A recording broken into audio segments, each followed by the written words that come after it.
Assalamualaikum warahmatullahi wabarakatuh. Perkenalkan, saya Iqbal Afrizal Azhar. Saya Pita Yunita. Saya Parina Triwulan. Saya Dia Ulha. Di sini kami akan mempresentasikan materi desa dan kota. Selamat menyimak. Desa menurut Erwin Tarto.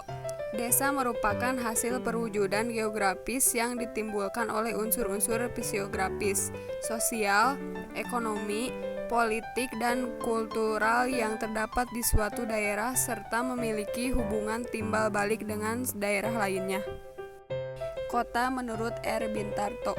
Kota adalah suatu bentang budaya yang ditimbulkan oleh unsur-unsur alami dan non-alami dengan gejala pemusatan penduduk yang cukup besar, corak kehidupan yang lebih heterogen dan materialistik dibandingkan dengan daerah sekitarnya. Perbedaan antara masyarakat desa dan masyarakat kota. Masyarakat desa. 1. Perilaku homogen. 2. Perilaku yang dilandasi oleh konsep kekeluargaan dan kebersamaan. 3. Perilaku yang berorientasi pada tradisi dan status. 4. Mobilitas sosial kurang dinamis. 5. Kesatuan dan keutuhan sosial. Masyarakat kota. 1. Perilaku heterogen. 2. Perilaku yang dilandasi oleh konsep pengandalan diri dan kelembagaan. 3. Perilaku yang berorientasi pada rasionalitas dan fungsi. 4. Mobilitas sosial dinamis. Interaksi desa dengan kota. Faktor yang memengaruhi interaksi desa kota menurut Edward Willman adalah: yang pertama, adanya wilayah yang saling melengkapi atau region komplementari. Desa dan kota akan berinteraksi karena tidak bisa memenuhi kebutuhannya sendiri. Contohnya, penduduk desa membutuhkan beras. Karena produksi beras berasal dari desa, maka terjadi interaksi.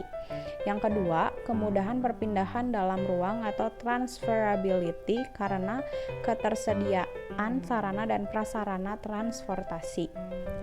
Dan yang terakhir, tidak adanya kesempatan untuk berintervensi atau intervening opportunity.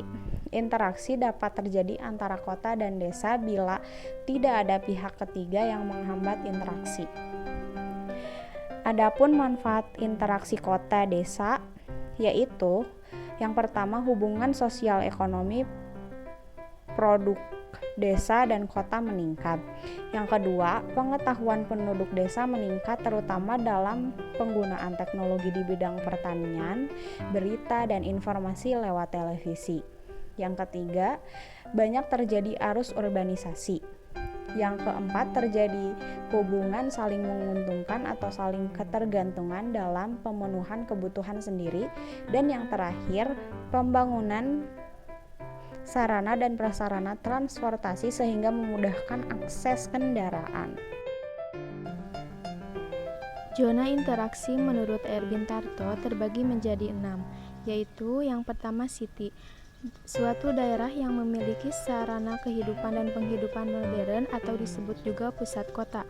Yang kedua yaitu suburban atau disebut juga frog, yaitu suatu area yang lokasinya dekat pusat kota atau inti kota dengan luas mencakup daerah penglaju atau disebut juga dengan komuter. Yang ketiga yaitu suburban fring, yaitu suatu daerah peralihan antara kota dengan desa mengelilingi suburban. Yang keempat yaitu urban fring, yaitu daerah batas luar kota yang mempunyai sifat mirip dengan kota. Yang kelima yaitu rural urban fring, yaitu daerah yang terletak antara kota dengan desa yang ditandai dengan penggunaan tanah campuran. Yang keenam yaitu rural atau disebut juga dengan desa, yaitu daerah yang memiliki suasana kehidupan desa dan kehidupan yang agraris. Interaksi antar wilayah dapat dihitung dengan menggunakan rumus teori titik henti antar wilayah.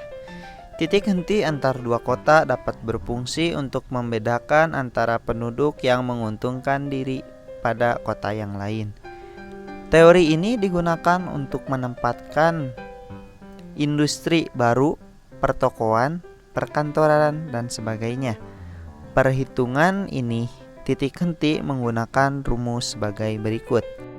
THAB sama dengan JAB per 1 ditambah akar PAB per PAB. Keterangan THAB sama dengan jarak lokasi titik henti dihitung dari kota yang jumlah penduduknya lebih kecil. JAB jarak antara kota A dan kota B. PA jumlah penduduk kota yang lebih besar. PB jumlah penduduk kota yang lebih kecil. Contoh soal.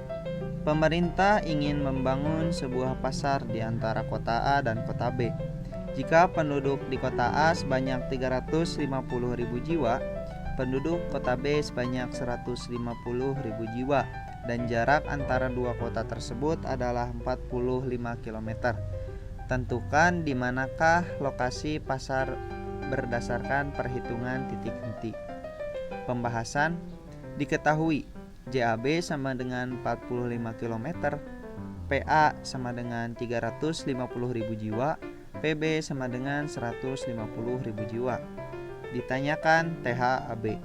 Jawab, THAB sama dengan JAB per 1 ditambah akar PA per PB sama dengan 45 per 1 ditambah akar 350.000 per 150.000 sama dengan 45 per 1 ditambah 1,52 sama dengan 45 per 2,52 sama dengan 17,86 km.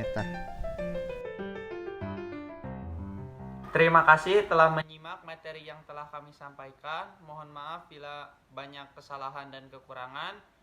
Wassalamualaikum warahmatullahi wabarakatuh.